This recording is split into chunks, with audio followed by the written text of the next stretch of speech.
Okay, and the last part was a panhead case. So what do we got written down here?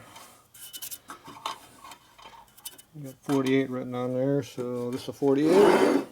It's definitely early because it's got the drain back hole in it. So it could be a 48 case.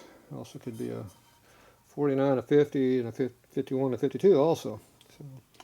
So the way you tell is, easiest way is look at the secret number, which is right here.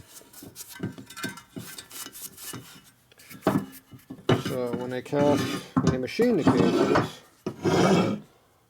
they mark them. So one way to make them come up is you put a little spit on them. Kind of highlights the numbers a little bit. And there you go, you can see the 48 right there before I wiped it again with my thumb. See the 48 right there. Should only be 4 digits, so I don't like even seeing 5. And of course this one has 5 digits on it.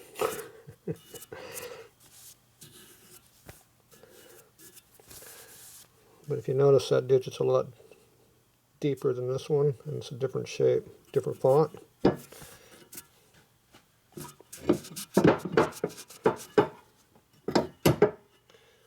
see, it's different looking. I think that was added. Someone's trying to hide something. Why would they hide numbers? Modified numbers. Alright, so 48 case, you go over here and you read this over here, and there's your 48 mold, but that's the same on all of them. And you got a C, which I'm assuming is supposed to be the decade of the 40s, and there's plainly the 8, which would be 48. So that's your actual casting date tag when it was made.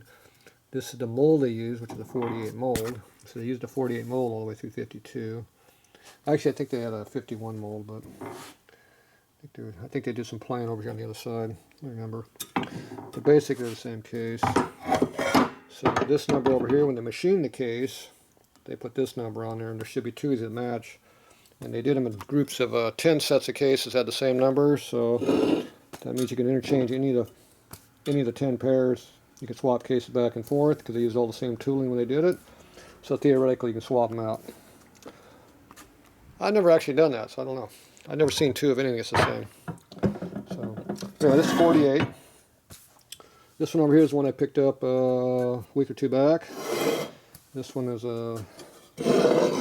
another early one. A lot of these early ones you find on eBay. So this one here I think is 50. So there's your 0. And I saw part of a number right over here, 51. It was casted in 50, but it was machined in 51. So that's probably a 9, or looks like a 5. But, now this is an E mold. So they made a bunch of changes in the mold already. See, it's still a 48 mold, but it's an E change. So you go A, B, C, D, E. That's 5th change already. This one here, I don't see the change date. So this is an early 48 case. Which means it should be a relatively low number over here. And it's a 112. It's a 12 number, 1255. So that's a relatively low number. They're all 4-digit numbers. So theoretically, about 255 case stamped. And just like the VIN numbers, it's not the same bike. That's how many they did in a row. So they could have been 5 different models they were making, and they just go in order as they come up. They start at 1,000. That's how the VIN numbers are done. So this one here has a race in it. So this one here blew a rod out and ventilated it. This one over here had a motor mount issue. So usually when these are broken, it's because the bike was in a crash and the frame kind of got modified slightly. But the front mount does not look broken, which is usually going to see evidence of being broken. So it looks pretty good. But this is a break, it's not a cut. So it's sheared off the whole mount. So this is the part here that's missing, see? So that piece right there, what do we got? It broke off flush and about straight, so right here, that's missing. Boom, gone. Oh yeah, it came right down this edge right here, see? Edge to edge, so from here to here, boom, that's what we don't see. That's the part that's missing right here. So that's your engine breather. Cavity there, scraper. Not really the breather, it's the scraper. The breather is this hole here. So when you're buying cases, you're looking for what you got to fix on them. This is kind of an extreme break, so this turns into more of a tool. This becomes a line reaming tool for doing covers.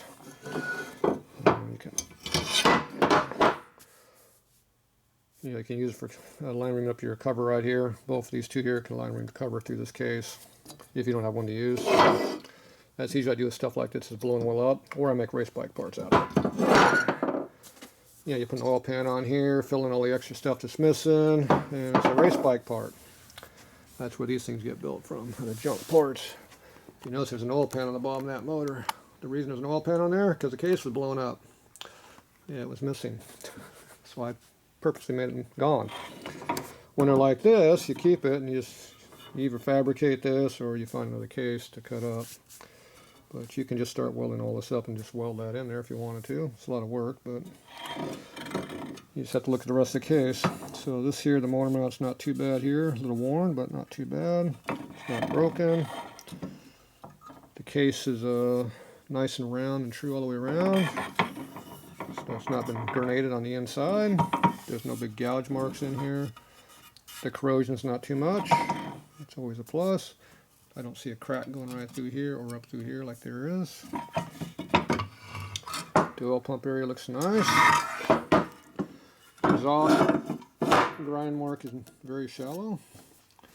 That's from the S-pipe grinds on that. So this is a pretty nice looking case, except for the only thing wrong with this case is it's missing this piece here. And this is the least important thing to fix, because all the other heavy-duty machining stuff in here, all the warpage stuff's going to be in here. When you're welding right here, you're only going to affect this part of the case. It's right here. You're not going to affect all this other stuff. When you start welding all this stuff in, you start welding the whole case all the hell. So this is definitely easier to fix. And this one here, I also got a cam cover with it. And I paid a lot of money for this case, more than I should have paid, but one thing about cases, they keep going up every month or two. So, cut this open a little bit. Let's try to get the cover off and see what we got over here. Let's see how bad the inside of the case is. So hopefully I didn't get screwed too bad on this one.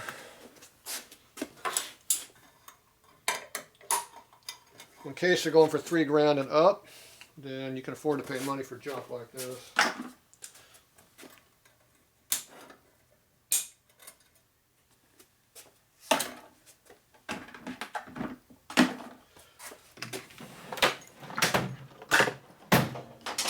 Okay, now you got to pull these up. Use a flat blade screwdriver with no sharp edges on it.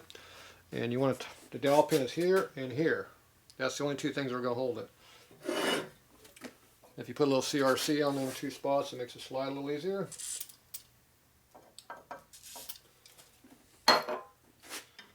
This one's already up, which makes it easy.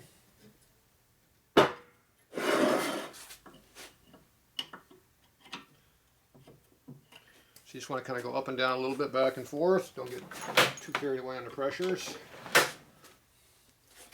You don't want to rotate it because that puts a big gouge in the case usually.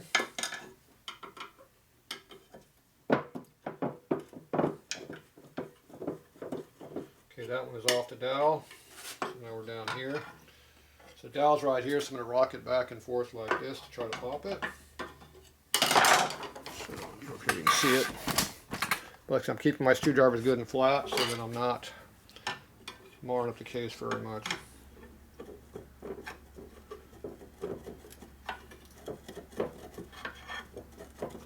There we go. So it kept going down until it was rotating the pivots. It was pivoting like this. Here, that was already off. So I went down to here and here, so now it's pivoting right where I wanted to right here. And that pushed it right up.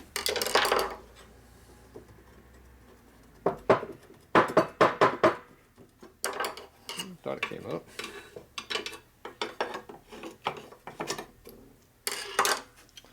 There you go, come right off. Not too bad. So this is a 9 fin or 7 fin. How many fins are these? 1, 2, 3, 4, 5, 6, 7, 8. 8 fin. Okay, 8 fin. So is this the early one or is this the later? This looks like a later cover to me.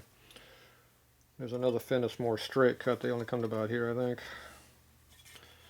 So this should have the Harley part number in here, which it does. See the Harley part number. So some of these have Alcoa written on them. There's the Alcoa name right there. That's the foundry. So that's the cover I like. This is a die cast, not a sand cast. So the size of the pinion shaft here determines what this came off of. So if it's 9/16, it's a late cover. If it's bigger than that, it's an early cover. This has an early big hole in it. Should be 11/16. 690, 11/16. So this fits an early bike, which is 53 and earlier. So you're supposed to have the 4 fin or the 5 fin cover for the early motors, but obviously this one's for 53 because it has the big shaft on it. So if you look at the pinion shaft over here, see the pinion snout right here? It's a 9/16. So when you put the big one on here, see how it wobbles real bad? It's not tight at all on it because it's loose. See? It's the wrong size. This is Sportster. There are 5/8. It would still even fit on that, but it doesn't fit that bike. So this size diameter came out in 54, that style shaft. Before that, they had one that looked like a Sportster shaft. We had the splines on it like this, except they had 6 splines and not 4. So anyway, there's differences. So this here theoretically is a later 50 style cover, but it has the bushing for 53. So once again, you can't always go by what Harley says they used. This one is actually made to fit on this motor. So maybe this is a 48 cover, because that's a 48 case. So maybe the other color came out later on. So this is not a knucklehead because see it was never drilled for the outside oil line. So maybe that other cover came out in 49 or 50, and this is the one I used for 48 and 49, which is probably what I'm going to guess it is. So I'm going to say this case is probably all original at 48 parts. So this is probably 48 also. So, which I'm good with. I like this one. This is the cover I like the looks of. So, one more thing there. Make sure you put all your tools away when you go on it. Okay, now this case is pretty dirty, so it's hard to see what's really wrong with it. But once again, you're looking for cracks. I don't see any crack between here because that's real common to be broken there. They like to crack up through the lifter block through this area and up the back side here. They like to crack. Sometimes they go up this way, sometimes they go through here. A lot of times these breathers will be blown out. The holes will be all scarred up. This one here looks really nice. So I think this had a problem on a crash and broke it, and the case has been sitting ever since. It was a pretty good condition case. Didn't have a ton of mileage on it. So it's actually a pretty nice case considering everything else on the case looks nice. We only got that one defect. So that actually makes it more valuable in my opinion. A lot less work doing this than doing stuff like that. So, more stuff like the knucklehead motor up here. We had the whole rod blown out. I had to fix all of this up. This one all spider cracked through everything when the rod let go. It didn't grenade it all the way out like that one did, but it tried to. It was pretty close to that. So overall, this case looks pretty good. Obviously, none of this I could see in the pictures on when I bought the case because it had the cover on it. So, and you can see when I took the cover off to see there's no damage on the gasket surface here because I took it off correctly. Now the bushing here is through 57 they had a bushing, and then later on at 58 they went to a needle bearing. 58, they also made the hole bigger in here. So they changed this hole. This is from 40 to 57. They had this size in here, and they had two different bearing races. You had the early race like this one, and then when they went to the small shaft here like this, they went to a thicker race and took a Sportster needle bearing instead of a big roller bearing like this one used. So they made a change. So you can go back and forth. You can actually mix and match all these components, because the bearing, you just got to match the bearing diameter to the shaft diameter. You're good to go. And this still has a lug up here for the mount. It's got some damage right there where it took a hit. Another brake part. So that's the only damage I see right now is to that. So overall, it's a pretty nice case. Nothing here. A lot of times when these things are cut, you'll see a line between right through here where the motor mount would be. Not the cylinder base. There's a step from here to here. That means this has been machined down. So this one here is flat all the way across. It's never been cut. So which doesn't surprise me because I don't think anything's been done with this case. This has oil galleries through it because it's internal oiled. So, and this is your drain bag hole for your top end.